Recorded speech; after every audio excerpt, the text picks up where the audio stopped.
Hey, so a couple years ago, I logged into my wife's checking account. And so we do have separate accounts, but that was like our reserve kind of emergency fund. And I never check it. We just dump money into it, and it's in her name. And so I happened to log in, and I noticed that it was $12,000 shorter, smaller than it should have been. And I was like, this can't be good, right? And so I'm like thinking, what is going on here? And so I start looking through some of the transactions to see what my wife was spending our money on. And I found out that there was a lot of PayPal deductions. And so I went to my wife and I said, are you buying anything from PayPal? She goes, no, I don't even think I have a PayPal account. And so we went on to PayPal and she couldn't get in. And so we assumed that there was no PayPal account. But then I did a little more research and I looked, and a year ago there was a legitimate PayPal transaction that she had paid for. So we realized that someone had hijacked our PayPal account and locked us out. Not only that, but they took out a credit card in our name through PayPal, and they were buying cryptocurrency, and then it would charge the account that was linked to it, which was her checking account, to pay off that credit card. We're like, I can't believe this is happening. So we called the bank that deals with the bank account where we had the account, and then they said, there's nothing we can do. These are legitimate charges as far as we're concerned. So now we had to call PayPal and prove that we own the account somehow.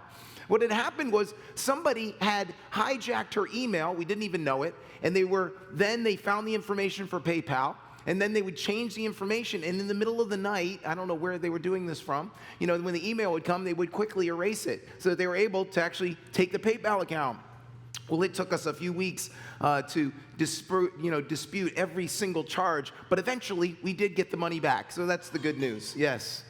So, but I had noticed something. My wife never even realized this.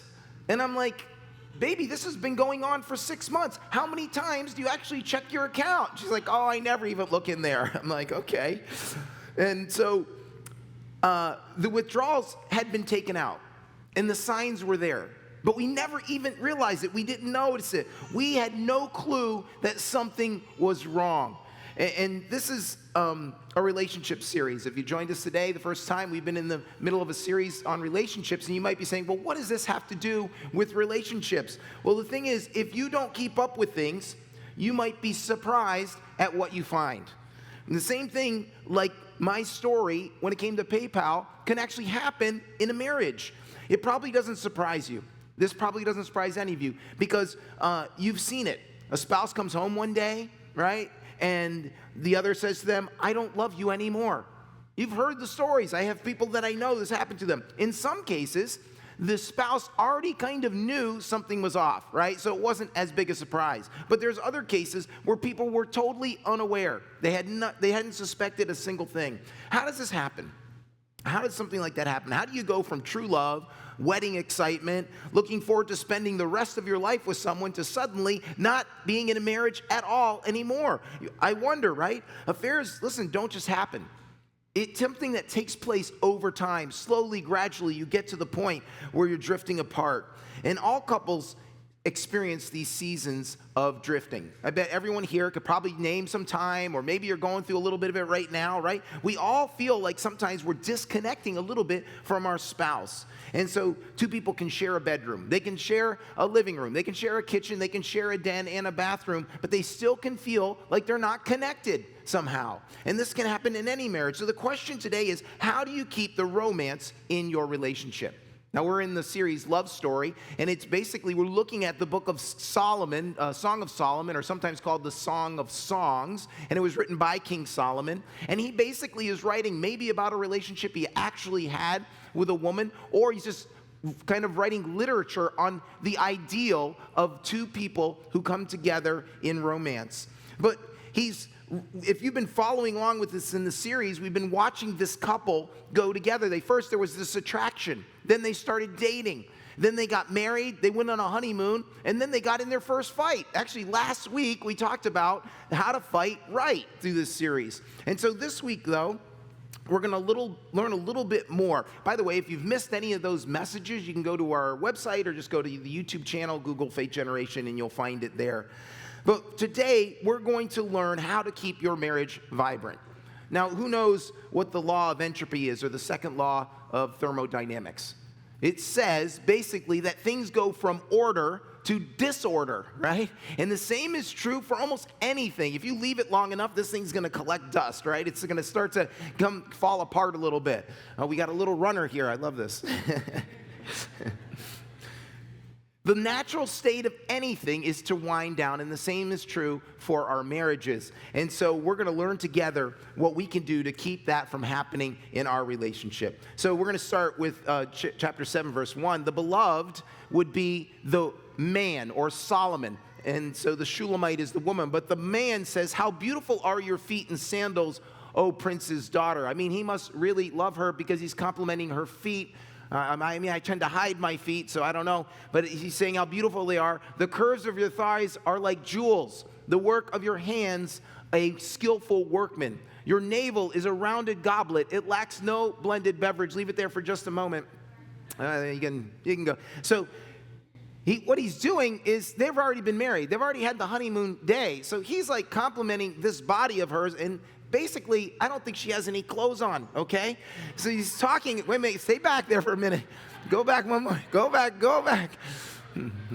So he's moving up from these feet of hers. He sees the thighs, and then he talks about the navel. Actually, the navel, if you look at the Hebrew word, it doesn't refer to that. It really refers to her hips. So he's moved from like the thighs. Now he's in this area, if you will, and he's saying, look, it doesn't lack any blended beverage. He's like, you've got everything I need. Now go move to the next one. And then he says, now you're just going to have to picture this in your mind, and it literally means what you probably think it means. It may make you uncomfortable, but your waist is a heap of wheat set about with lilies. So he's coming up, and then there's the waist.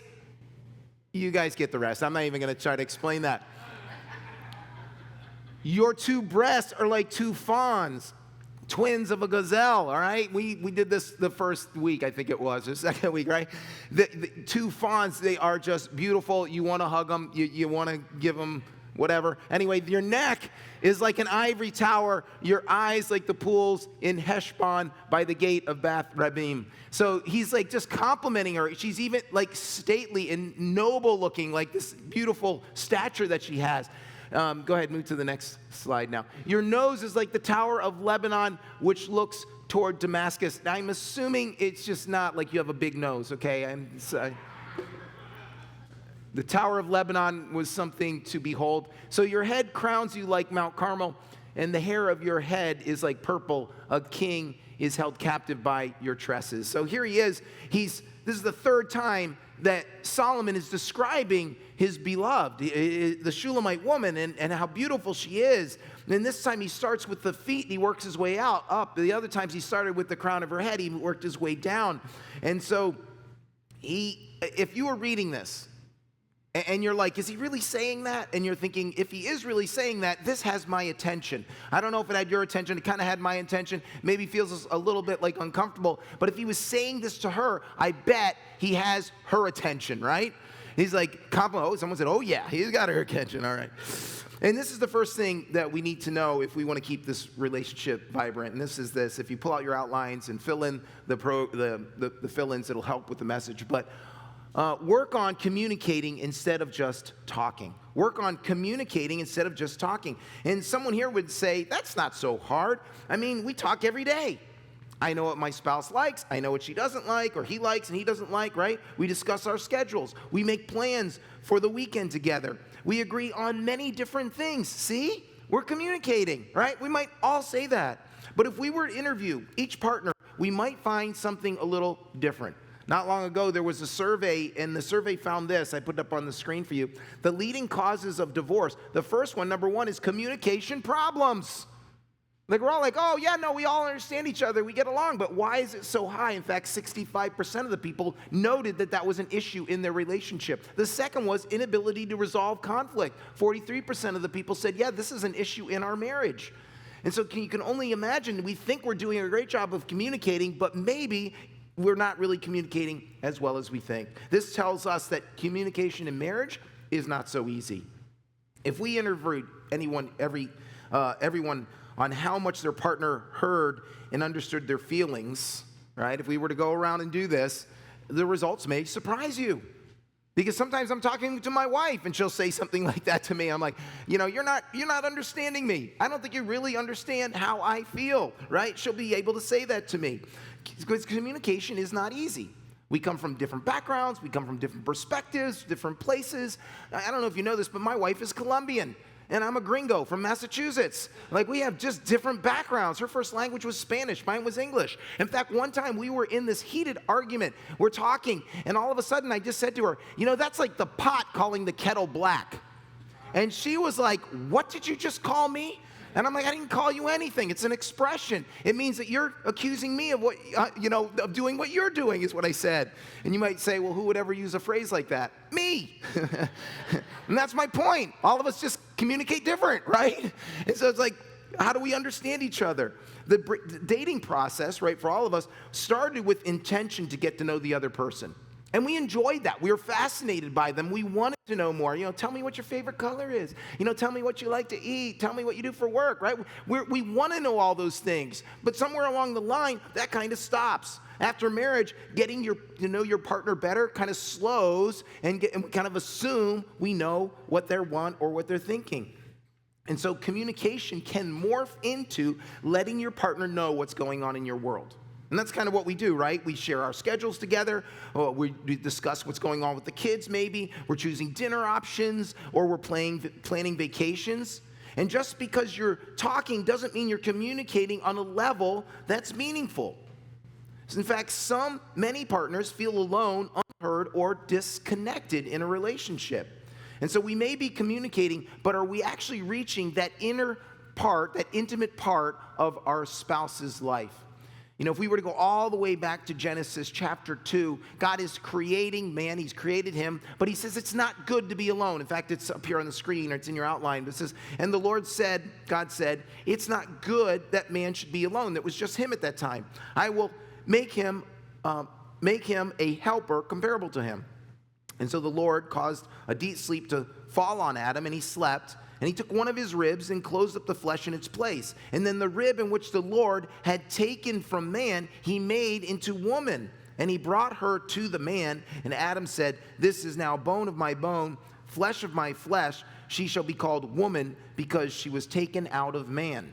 Therefore, a man shall leave his father and mother, be joined to his wife, and they will become one flesh. And they were naked, and the man and his wife, and were not ashamed. And so God, is kind of interesting to note that he takes Eve from man, from Adam. He actually takes Adam apart, think about it for a moment, grabs the rib, forms her, and now they're two separate beings. And it's almost as if God is saying, between the man and the woman, together you become one, and now work at being one all this time, right? We started in one, you're two. Now I'm like, this is the goal, to become one again. And the goal when you marry that one person, we've used this throughout this series, is that we all want to be naked and unashamed. We want someone to know us, flaws and all, the things that go on, the way we think inside, and still love us and accept us. So two people become one by sharing the type of intimacy through communication. Now, there was a Jesuit priest, and his name was John Powell. And John Powell wrote a book on communication, and he has 5 levels of communication. They're going to be on the screen in your outline. You can fill these out. And I think if you write these down, it's going to kind of help you. Because if you go throughout your relationship with your spouse and think about what level in this moment am I actually communicating on, and have I ever reached the 5th level? The first one is cliche. And that's really, basically, it's trivia. And this is conversation that you can have with a complete stranger. Someone might say to you, hey, how you doing? And you say, good, or you say, you too. You ever answer incorrectly? It's like, how you doing? Good, you too. No, that's not what I meant. You have to ask something else, because sometimes it's a question that we ask, and sometimes we don't even expect the answer back. That's cliche. This next one, though, you get a little bit deeper, is journalism. Journalism is where we actually start reporting facts about something. For instance, in a marriage, this usually happens when we talk about the tasks that we need to do to survive, right? Like my wife and I, okay, you got to get this done, we got to do that with the kids, right? We're out of milk, maybe. I'm going to go to the store. Hey, what's for dinner tonight, right? And this is where a lot of marriage conversation takes place, and it's necessary. It's not that it's not necessary, but it reveals what you know, but not necessarily who you are inside. And so we need deeper conversation than journalism. The next one is editorial. and that is expressing opinions, editorial. And this is more than just facts. This is more expressing your opinions about something. Hey, I went to this new restaurant, I tried it, and it was pretty good, right? I'm giving now my opinion on it. Or you know what? Hey, we're supposed to go on vacation with the other family, but I don't really like that other family, so do we have to go with them, right? Okay, you're expressing some type of opinion about that. And this reveals, by the way, what you think, but it still doesn't reveal who you are inside. And so the next level of communication is this: risk feelings. And so this is where you talk about your feelings and your needs. And so you might verbalize your frustration, you might verbalize anger, resentment, or even happiness. So you begin to express what's going on. And you might say something like this to your spouse: I want you to know what you just said hurt me. Okay? We're expressing how we're feeling and the emotions that are going on inside.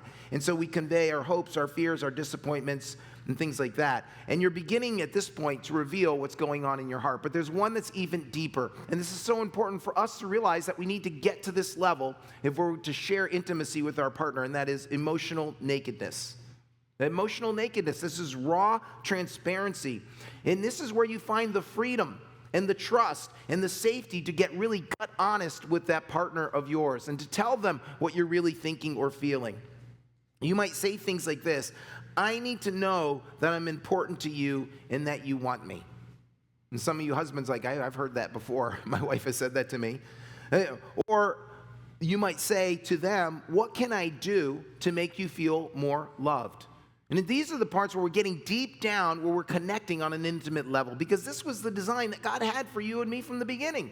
We just read it from Genesis, that his intention for us to be joined to someone else was to be naked and unashamed, bearing our souls, not just our physical nakedness, because that's vulnerability, but our emotional and our spiritual nakedness before them. You see, it takes work in order for us to get there. And that's why this is so important, because we may think we're communicating, but if we will try, and we will try to get to that fifth level, you will find it very rewarding in your relationship. And so the beloved goes on, and he says this, so he's going to continue. He says, how fair and how pleasant you are, O love, with your delights. This stature of yours is like a palm tree, and your breasts like its clusters. I said, I will go up the palm tree, and I will take hold of the branches. You know what he's doing here, right? You know what the coconuts are. I don't have to say anything else. Let now your breasts, hey, he's just going to spell it out for us right now. I told you, it's very explicit. Let your breasts be like clusters of the vine, the fragrance of your breath like apples, and the root of your mouth like the best wine. He's like, I want to not just talk about it, I want to touch you. Next slide. And she responds, the wine goes down smoothly for my beloved, moving gently the lips of sleepers. I am my beloved's, and his desire is toward me. So he's like, I want to touch you. And she's like, go ahead. It's open season. That's what happened right there. So he longs to touch the woman, right? But not all touch should be sexual. Okay? We have to understand that, because there is another type of touch that's important. And if you fill in the next thing, is this: give affection for affection's sake, not to get something in return.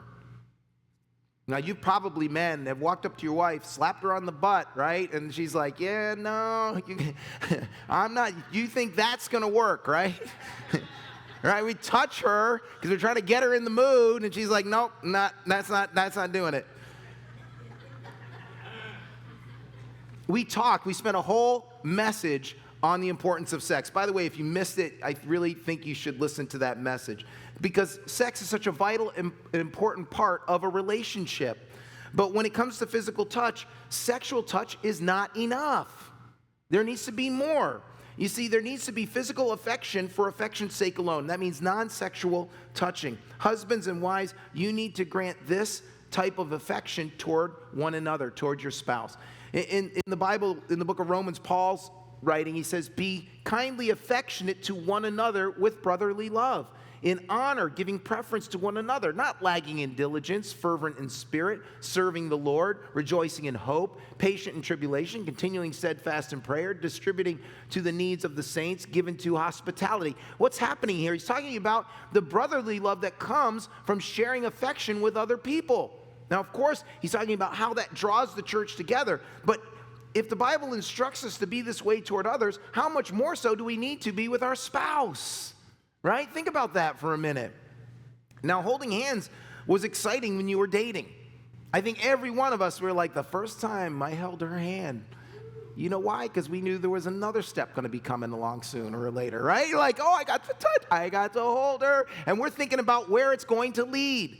But after you get married, eventually you're like, okay, yeah, we already did that part. We just go right to the lead part, right? Just right at the end. That's what we want to do. And so non-sexual touching is so important, though, for two people to feel close, because physical touch communicates affection and security in your life. Do you know how I know this? Because I see it with my kids all the time. All the time. They desire physical communication with mom and dad. This connectivity. They want that from us. In fact, I started wrestling them when they were little. And they still love it today. I brought a little video of us like in little wrestlers, sumo wrestlers here.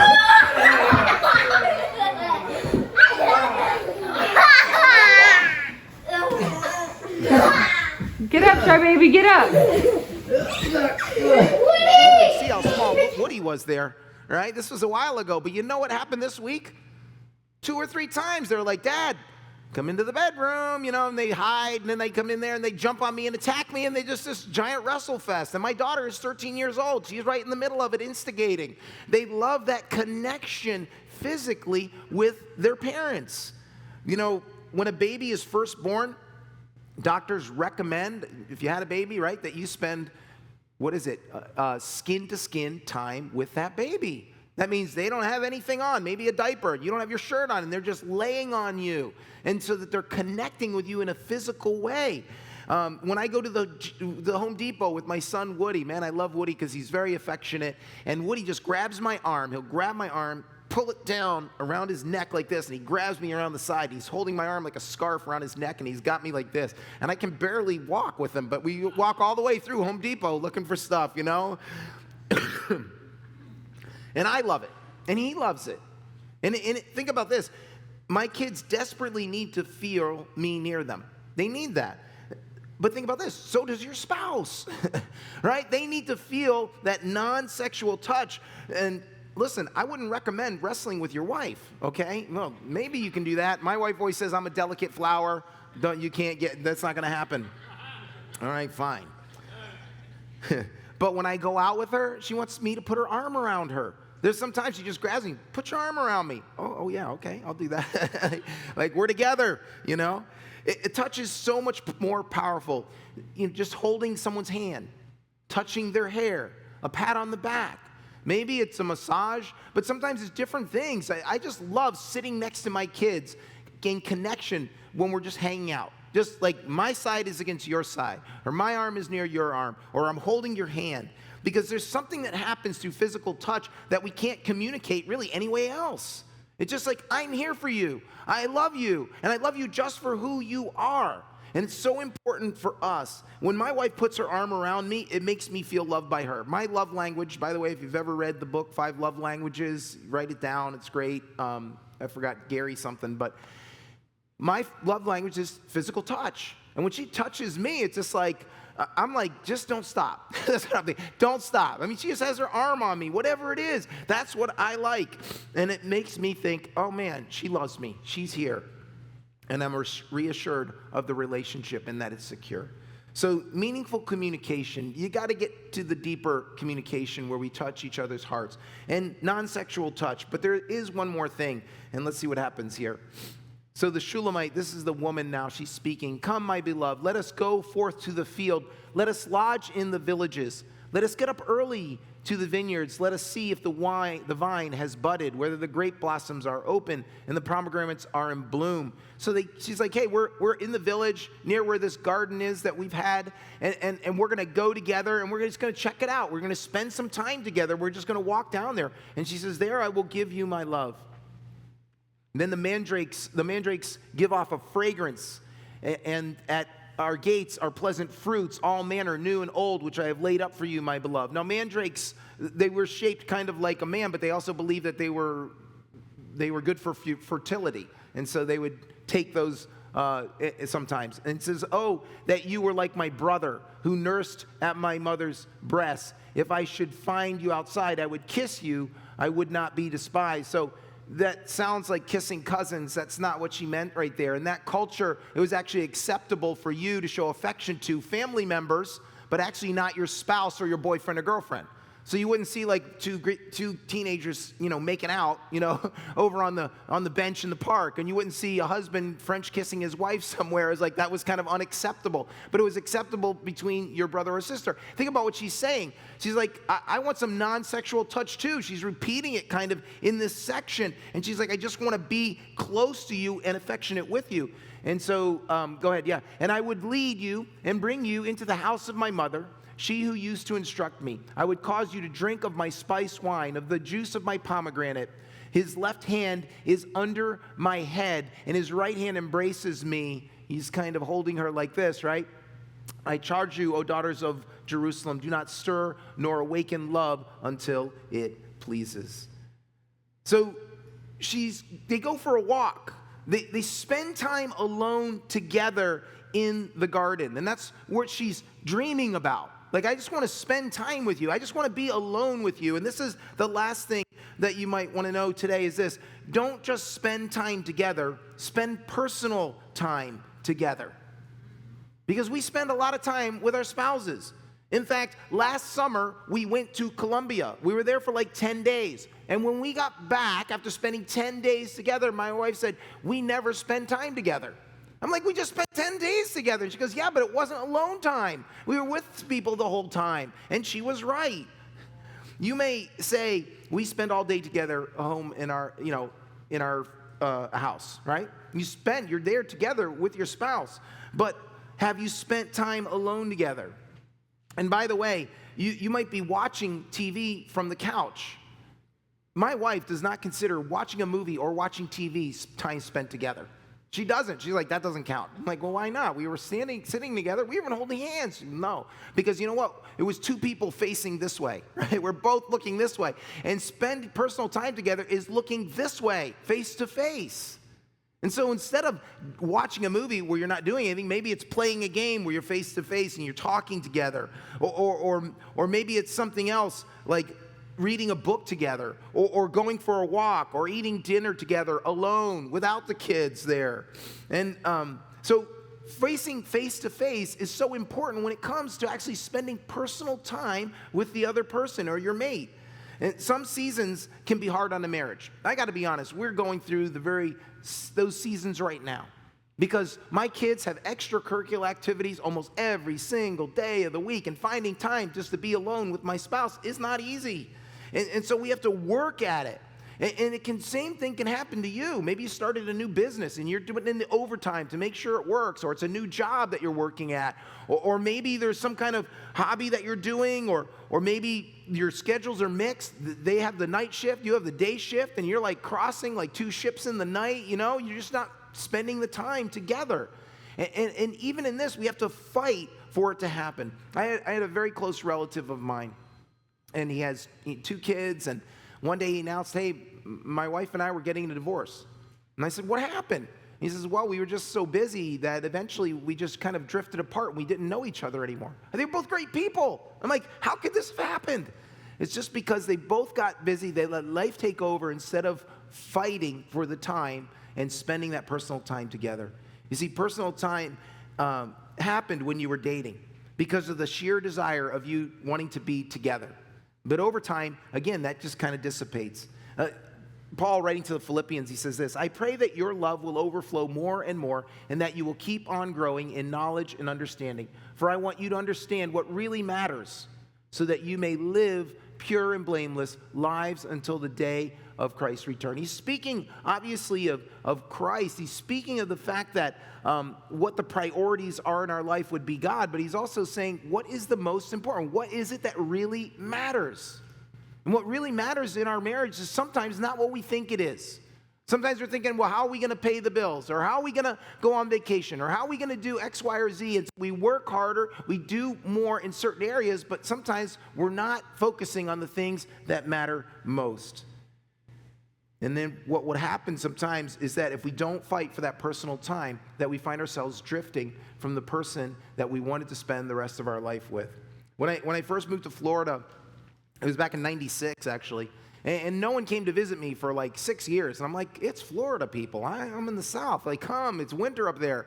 My uncle finally came, but he only made it to Orlando. I was living in Miami, so I drove up to meet him up there. And he had rented this huge suite at the Portofino Hotel. I don't know if you've ever seen it.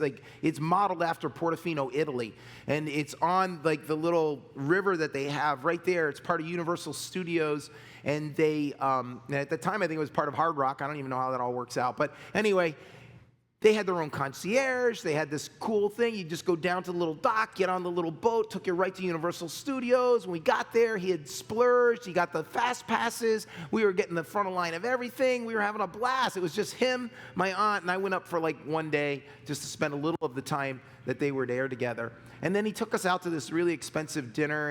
And as we're there, as my aunt went somewhere to do something, I said to my uncle, I said, Uncle, why did you spend so much money? Why'd you go all out like this? And he said, well, John, I got to be honest. I was reading the Bible, and I realized that I've not been a very good husband.